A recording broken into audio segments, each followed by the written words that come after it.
Assalamualaikum warahmatullahi wabarakatuh. Alhamdulillahirabbil alamin wa bihi nasta'in wa ala umurid dunya waddin. Wassalatu wassalamu ala asyrofil anbiya'i wal mursalin sayyidina Muhammadin wa ala alihi wa sahbihi ajma'in, amma ba'du. Perkenalkan, nama saya Siti Nabila Salimatul Alia dengan NPM 2406 2125035. Saya di sini akan menjelaskan mengenai urgensi ulumul Quran. Kita sebagai mahasiswa, kita sering bertemu dengan tugas yang menumpuk, jurnal yang rumit, sampai perdebatan di media sosial ataupun di media secara langsung, di kehidupan langsung yang gak ada habisnya atau gak ada ujungnya. Tapi pernah gak sih kita ngerasa kalau sumber rujukan utama kita sebagai muslim, yaitu Al-Quran, seringkali hanya dibaca ayatnya tanpa benar-benar kita bedah. Banyak orang yang memakai ayat Al-Quran, tapi kadang konteksnya itu tidak menyambung. Nah, disinilah kita butuh yang namanya ulumul Quran. Hari ini, pada kesempatan kali ini, saya akan mengupas tuntas apa itu konsepnya, sejauh mana ruang lingkupnya, dan kenapa kita sebagai mahasiswa wajib untuk memahami ilmu tersebut. Pertama-tama, kita akan masuk terlebih dahulu ke konsep urgensi ulumul Quran. Secara bahasa, ulumul Quran itu jamak dari kata ilm, yang artinya ilmu-ilmu. Jadi, dia itu bukan ilmu yang tunggal, tapi dia adalah sebuah metodologi dasar. Bayangkan, Al-Quran itu adalah sebuah samudra yang sangat dalam.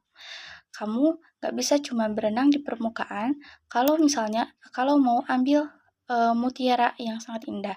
Kamu itu butuh tabung oksigen, alat selam atau baju selam, dan alat bantu navigasi. Nah, ulumul Quran adalah perlengkapan selam tersebut.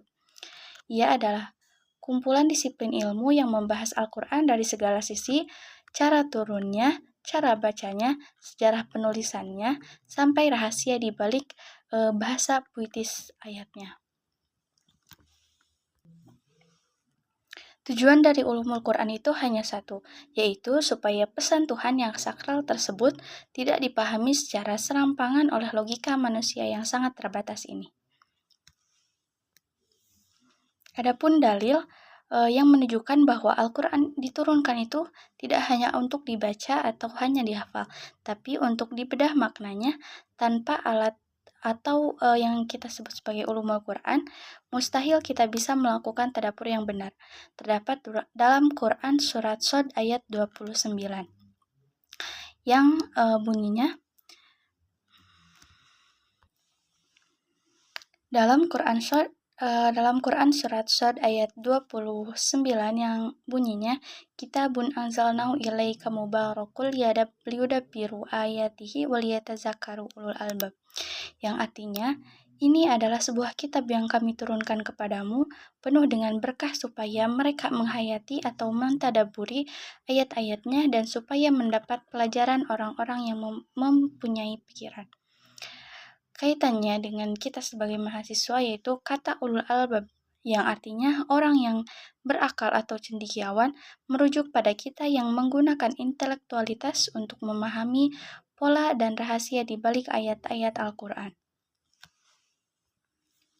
Kemudian, kalau misalnya kita ditanya, seberapa luas sih bahasanya? Jawabannya itu luas sekali. Tapi buat kita, ada beberapa poin inti yang wajib kita ketahui. Yang pertama yaitu asbabun nuzul atau latar belakang. Hal ini ibarat konteks kalau kita lagi baca berita, kenapa ayat ini turun? Apakah saat perang atau saat ada yang curhat ke Nabi atau yang cerita ke Nabi? Tanpa tahu ini, kita bisa salah paham mengartikan sebuah hukum yang terdapat dalam ayat-ayat Al-Quran. Kemudian, Makkiyah dan Madaniyah. Membedakan ayat yang turun di Madinah atau ayat yang turun di Madinah tentang hukum.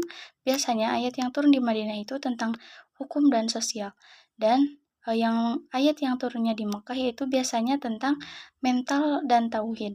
Hal ini penting agar kita tahu fase pendidikan Islam.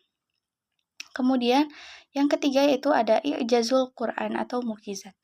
Hal ini yang paling seru untuk kita sebagai mahasiswa, karena di sini dibahas kenapa gaya bahasa Al-Quran itu tidak bisa ditiru oleh siapapun, bahkan oleh sastrawan Arab yang paling jago pada saat zaman Nabi sekalipun.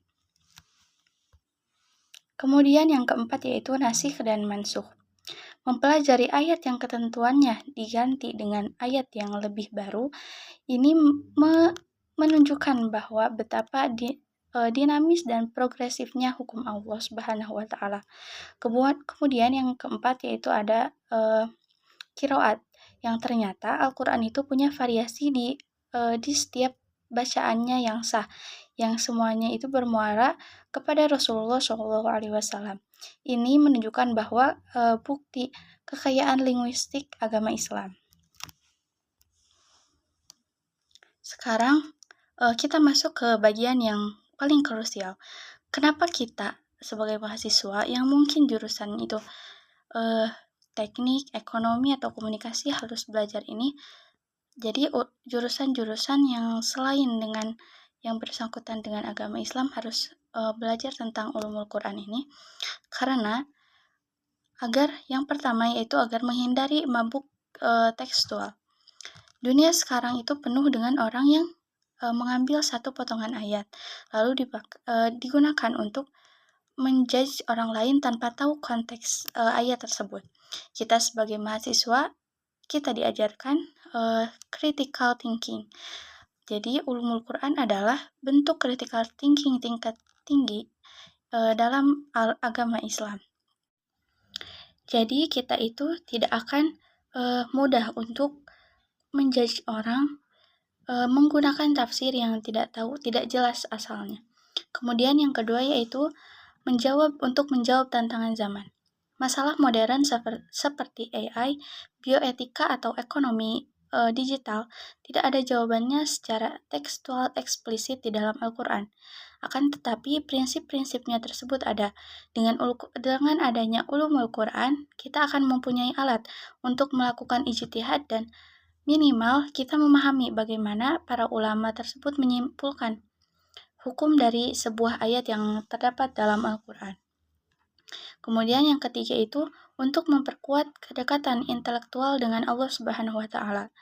Ibadah itu tidak hanya menggunakan hati, tetapi juga menggunakan akal. Jadi, saat kita tahu sejarah perjuangan pengumpulan Al-Quran dari pelepah kurma hingga menjadi mushaf Utsmani, rasa syukur dan cinta kita terhadap Al-Quran itu akan terasa berbeda. Jadi akan ada rasa bangga di dalam diri kita terhadap sejarah peradaban kita sendiri sebagai umat Islam. Kemudian, landasan kita tidak hanya opini, tetapi perintah langsung dari sumbernya, yaitu Allah Subhanahu wa taala berfirman dalam Quran surat An-Nisa ayat 82 yang berbunyi afala yatadabbaruna al-Quran, yang artinya maka tidakkah mereka menghayati atau mentadaburi Al-Quran? Kata tadabur di dalam ayat tersebut bukan hanya membaca dengan cepat. Tadabur itu melihat ke belakang, melihat konsekuensi, dan mendalami makna terdalam dalam ayat-ayat di dalam Al-Quran. Ulumul Quran merupakan sarana atau wasilah terbaik untuk mencapai level tadabur tersebut. Selain itu, Rasulullah SAW juga pernah bersabda bahwa orang yang terbaik adalah orang yang belajar Al-Quran dan mengajarkannya. Nah, belajar di sini tidak hanya belajar membaca huruf hijaiyah seperti alif, ba, ta, dan sebagainya, tetapi juga belajar apa maunya Al-Quran lewat ilmu-ilmu di dalam Al-Quran. Kemudian, jadi teman-teman semuanya, ulumul Quran itu tidak hanya untuk mereka yang kuliahnya itu di jurusan yang berkaitan dengan agama Islam. Tetapi Al-Quran itu merupakan literasi dasar untuk kita semua. Dengan paham ilmu tersebut, kita tidak hanya menjadi pembaca, tetapi juga menjadi pengkaji. kita sebagai mahasiswa tidak hanya jadi kita itu tidak hanya pintar di IPK-nya saja, tapi juga mempunyai fondasi spiritual yang kokoh dan berwawasan luas. Jadi mulai sekarang kita biasakan tidak hanya membaca terjemahannya saja, tidak hanya membaca ayatnya saja, tetapi kita memulai mencari tahu ayat ini tuh turunnya kapan dan di mana, kemudian bahasanya itu mengapa menjadi seperti ini dan sebagainya. Percayalah, karena Al-Quran itu akan menjadi jauh lebih menarik untuk dipelajari.